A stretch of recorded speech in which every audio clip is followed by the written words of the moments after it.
Hello friends, welcome back to GST Ram Prakash Gautam YouTube channel. आज हम लोग जो डिस्कस कर रहे हैं ये बहुत ही इम्पोर्टेंट डिसीजन है। ये बहुत ही इम्पोर्टेंट जजमेंट है मद्रास हाई कोर्ट का। मद्रास हाई कोर्ट ने पेटिशनर श्री शानमुगा हार्डवेयर इलेक्ट्रिकल्स को एक बहुत अच्छा जजमेंट दिया, जिसमें रेस्पोंडेंट है स्टेट टैक्स ऑफिसर। ये जजमेंट मुख्य रूप से कहता है कि अगर 3B में गलती से आपने आईटीसी क्लेम नहीं किया एंड टू एंड 2A में वो आईटीसी रिफ्लेक्ट कर रहा है और जीएसटीआर 9 में आपने क्लेम किया, तो वो इलीगल नहीं है, लीगल है, यानी कि वैध है। होता क्या है कि पेटिशनर 30 सितंबर 2023 को असेसमेंट ऑर्डर पाता है, और वो असेसमेंट ऑर्डर जो पाता है वो financial year assessment year 17-18, 18-19 and 19-20 का 3 असेसमेंट ऑर्डर वो पाता है 30 सितंबर के डेट का, और उसी के लिए वो रिट पिटीशन फाइल करता है। यहाँ पे जो इम्पोर्टेंट चीज क्या है वो ये है कि by mistake nil returns petitioner के थ्रू जीएसटीआर 3B फाइल हो गया। The petitioner states that he is eligible for ITC in each of the above mentioned assessment periods, and this is duly reflected in GSTR 2A returns. Consequently, petitioner states that GSTR 9 यानी कि annual return were filed duly reflecting the ITC claims of the petitioner.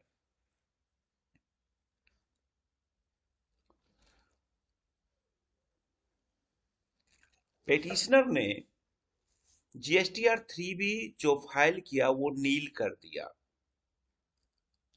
But वो ITC लेने के लिए eligible है, क्योंकि वो ITC जो है वो 2A में रिफ्लेक्ट कर रहा है। तीनों साल में, तीनों असेसमेंट ईयर जो है वो अभी बताया गया उसमें ये चीज है, और इसीलिए पेटिशनर ने जीएसटीआर 9 में इसे शो किया और आईटीसी को क्लेम कर दिया। लेकिन डिपार्टमेंट ने इस ऑर्डर के तहत इसको रिजेक्ट कर दिया।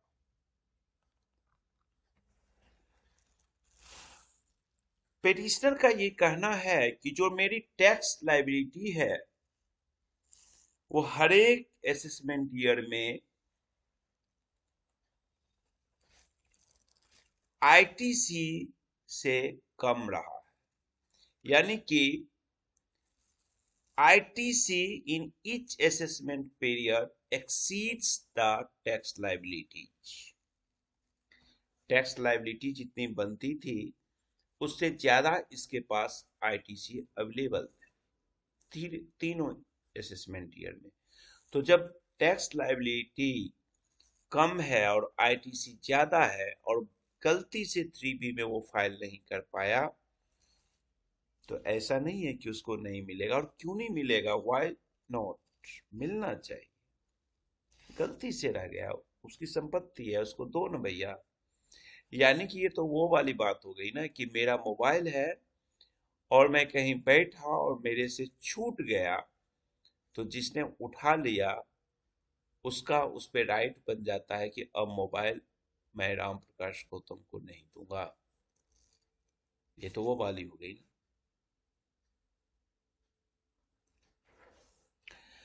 अब आईटीसी जो क्लेम किया गया उसको स्टेट ने, टैक्स ऑफिसर ने सोली इसलिए इस ग्राउंड पे रिजेक्ट कर दिया कि भैया आपने जीएसटीआर 3B में आईटीसी क्लेम नहीं किए हो। Petitioner had not claimed ITC in the GSTR 3B and on this ground ये ऑर्डर पास किया गया और उनसे कहा गया कि आप पेनल्टी जमा करिए। अब यहां पे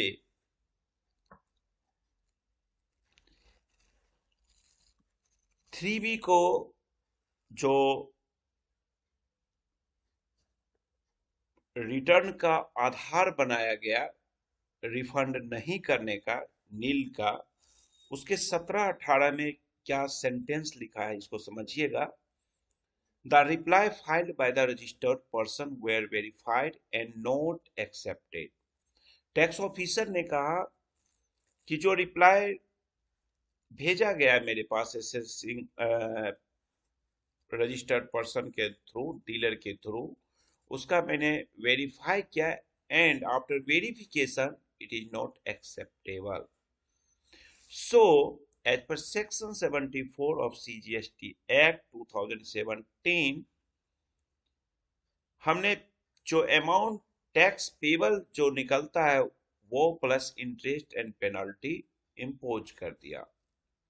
सो द टैक्स जो था वो ड्यू था 7,77,262 along with interest due of rupees 7,51,262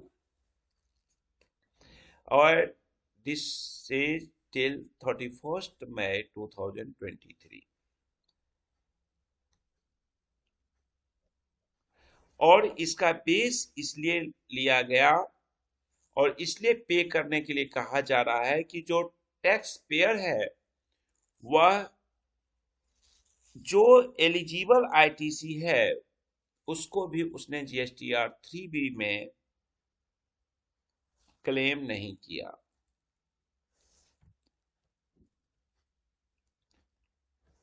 तो अब यहां पे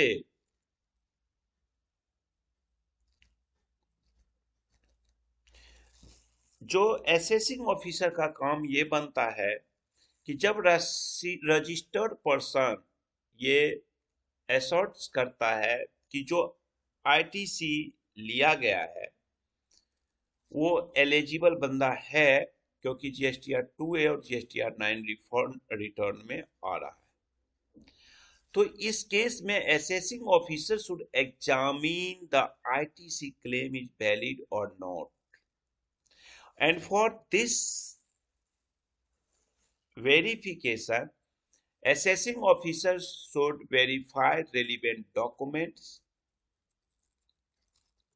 and he should ask to registered person to provide all related documents of ITC।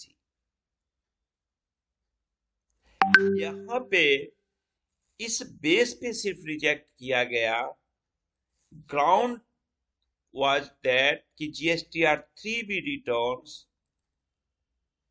did not reflect the ITC claim, so tax officer will not grant this. Tax officer will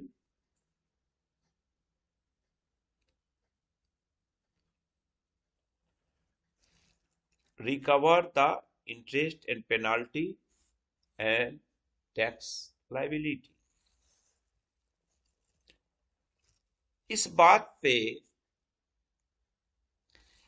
इस topic पे ही इस petition को, यानी कि जो पिछला order pass किया गया था ऑफिसर के थ्रू और पेटिशनर जो अपना पिटीशन लगाया उस पे ये सीधा कहा गया कि भैया रेस्पोंडेंट की तरफ से यानी टैक्स ऑफिसर के तरफ से गलत ऑर्डर पास किया गया,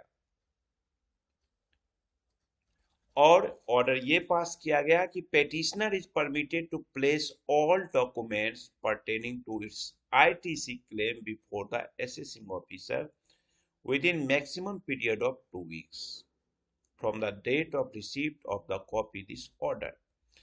पेटिशनर को ये कहा गया है कि आप इस ऑर्डर के पाने के 2 सप्ताह के अंदर